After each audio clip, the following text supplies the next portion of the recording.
After all the videos that I've done, all the parenting book summaries and videos giving you the tools you need to become the best parent you want to be, I also wanted to balance it all because I know that some of you have perfectionism tendencies. Yes, I'm looking at you. And I would really hate it if parenting becomes or continues to be an impossible goal for you. This is the exact opposite of why I started this YouTube channel. My aim is to give you the information you need so that parenting actually becomes easier and more enjoyable for you. And guess what? What we are after is actually called good enough parenting.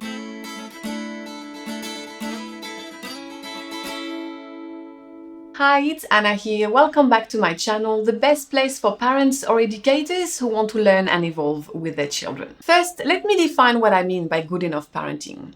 It's actually a theory that was referenced in this book and also this book, because the authors really understood that they had to balance their information for the perfectionist parents out there. This theory was developed by an English pediatrician and child psychoanalyst called Donald Winnicott, who worked with thousands of moms and babies in the 1950s to understand what made parents good enough and what children actually need to thrive in adulthood. He recognized that it was unrealistic to demand perfection of parents. And more than that perfection can be actually detrimental to kids. And there have actually been many more studies conducted since then within the attachment theory. And all these studies point to the fact that parents don't need to be constantly attentive to their children, and certainly don't need to be perfect all of the time. They recognize that it is not possible to be empathetic, available, and immediately responsive at all times. The good enough parent realizes that their newborn needs to be responded to quickly and empathetically in the early months to help protect them against becoming overwhelmed by their feelings when they are so little. They need that experience of feeling loved, safe, and cared for so that they are able to learn to self-soothe over time and slowly tolerate frustration. And as our infants grow and we aren't able to sustain this level of attunement and availability, studies actually tell us that it's completely okay and not what our children need anyway. When you have more than one child, and in my case I have 3, you really understand that you cannot meet their needs at the same time. There will be many times where one of my child's needs gets met, but it's at the expense of the other 2. When they all cry at the same time or have a tantrum at the same time, and it's definitely happened in my house. How do you meet their needs? You can't. And this video is to tell you that it's completely okay. You won't damage your children. So I've mentioned that striving for perfectionism in parenting can be detrimental to kids. And there are 3 issues I want to discuss.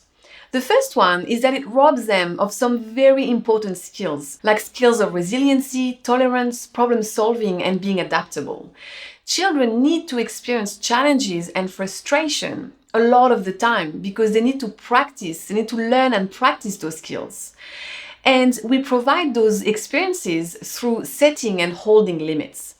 But the problem with the perfect parents is that often they aren't comfortable doing that and they try to preempt all of their children's needs, which means that they won't be able to have those experiences and in turn build those skills. The second problem is that you may pass down this perfectionism tendency to your child, where they will have to live up to an impossible standard. They need to see and experience what it is like to be human, and being human is definitely not perfect. It is all kinds of messy. And lastly, when you are trying to be perfect all of the time, you aren't fully present with your kids, because you are constantly second-guessing yourself and all up in your head. I guess what it all comes down to fully appreciate this concept of good enough parenting is that contrast is always needed in life. You need to experience sadness in order to experience and appreciate joy. You need to experience boredom in order to experience and appreciate excitement. And you need to experience frustration in order to experience and fully appreciate peace. But I completely understand that this concept of good enough parenting is pretty vague, so I wanted to break it down further for you. Firstly, from reading close to 20 parenting books by now, and with my own experience of being a mom of 3 kids, 7 and under, what I've come to realize is that the most important thing we should focus on is the quality of the relationship we have with our child. Because if you recall your own childhood, I'm sure what matters is not the one-off events, but more so the overall feeling that you had in your house. So what matters is not that your mom yelled at you from time to time, but whether or not you felt accepted for who you were and if she enjoyed your company. Secondly, let's be even more specific and talk in percentages. Research has actually shown that if you meet your child's needs only 50% of the time, it's good enough. In this book, the author says that she follows the 70-30 rule, where she tries to be the best parent she can be 70% of the time. And the other 30%, she knows that she can fail. And when I did this video, I actually spoke about my 80-20 rule, where I try to be the best parent I can be 80% of the time. And because I'm super analytical, I actually did the math.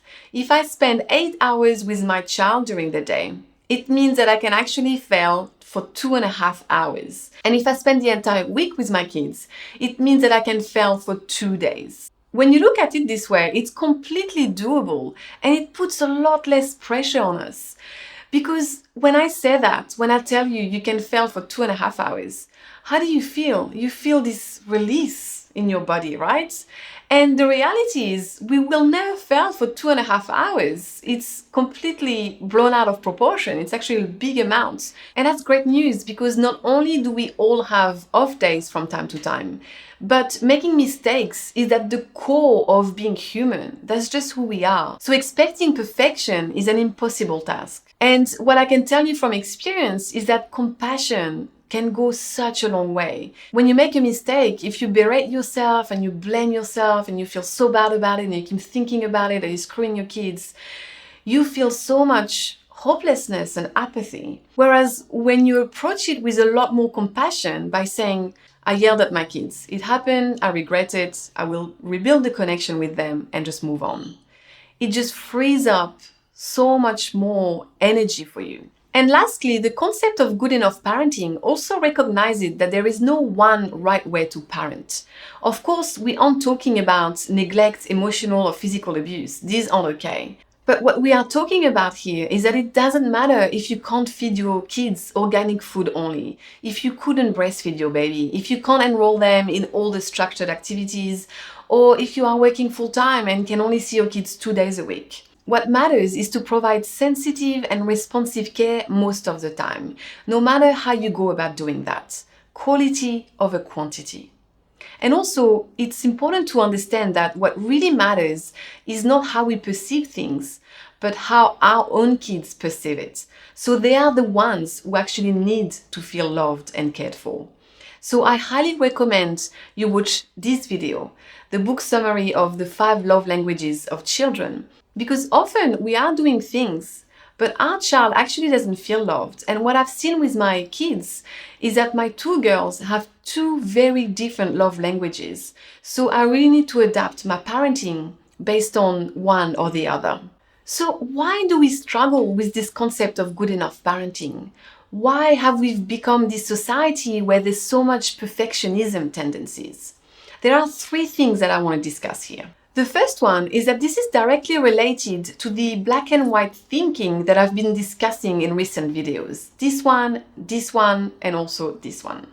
And the reason why I've done 3 videos already on this topic is that I'm seeing this all around me with my friends, with my coaching clients, all over social media. And let's be real, I've also been guilty of this thinking myself, which is why I can actually see it and understand it better. And that's not our fault. We have been conditioned as a society to develop this judgmental and controlling mentality that make us think incorrectly a lot of the time. Either we assign meaning that simply isn't there, or we cannot absorb information without seeing the middle ground. So good enough parenting is absolutely not a cop-out for neglect or physical abuse. It's about striving to be the best parent you want to be for your children, but also at the same time acknowledging and accepting that you won't be able to do it all of the time. Another reason is that a lot of us came to parenting with really high expectations. Expectations about how we would be as parents, how parenting would be like, and who our child would be. And the reality is often brutal and messy, and we tend to have a lot of resistance to it. And lastly, it comes from a beautiful place. We simply love our kids so, so much, and we want the best for them.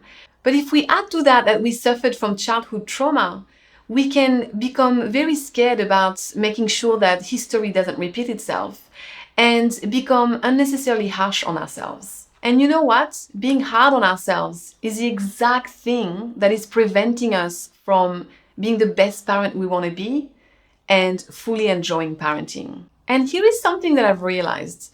The belief that perfection, or even something coming close to it, is possible in parenting creates a tendency to blame. Because the perfectionist thinks in this way: if there is a problem, then it must be someone's fault. Whether it's our own fault, our partner's fault, our kids' fault, or our parents' fault. And this exact thinking is what is keeping you stuck. We need to learn to accept that life is messy sometimes and things just happen without judging it. So let me finish this video by breaking it down into 5 clear messages for you. And please really hear them. We have never parented before. We are figuring this out as we go along. And we don't need to have all the answers. It's actually impossible to have it all figured out. We simply don't know what we don't know. So you will deal with the problem if and when it arises, you won't take it personally, and you will apply a growth mindset where you will focus on the solution rather than the problem. Secondly, we are striving to become the best parent we want to be for our kids because we understand that life is a lifelong learning experience. The whole point of us being here is to continue to learn and evolve in our understanding of the world and our relationships. It doesn't mean that there is anything wrong with us. It just means that we understand that parenting is a new venture for us. And we also understand that there is a lot of unlearning that needs to happen because we have absorbed a lot of things that just aren't ours and aren't serving us, and we need to shed that. Thirdly, perfectionism is a myth. You cannot actually be human and perfect at the same time. These are completely mutually exclusive. So we are not striving for perfection. We are making progress every day towards our goals. So for example, if you are yelling at your kids every morning at the moment, your goal might be to yell 1 less morning this week. And that's achievable. And then the week after, it's 2 less mornings. And you really break it down like that to just make small but steady progress. And just like we don't expect perfection from us, we also don't expect perfection from our partner or from our kids. Number 4, we need to take a step back and instead of focusing on our child's future, and let's face it, we have no idea what the future holds at this point, we should focus on our child's experience of childhood right now, parenting the child that is in front of us in this particular moment, with no projections from the past or fear for the future. And lastly, we also need to realize that children are a lot more resilient than we think. What matters is the overall feeling in your house. Your children need to feel loved, safe, and accepted. And if you fail at delivering that from time to time, it's okay. You won't damage them. Just focus on repairing the disconnection, forgive yourself, and move on. That's it for today. If you have enjoyed this video, please leave me a like. I hope you really hear this message. Please leave me a comment. I actually would love to know what you think. Thanks for watching and keep growing.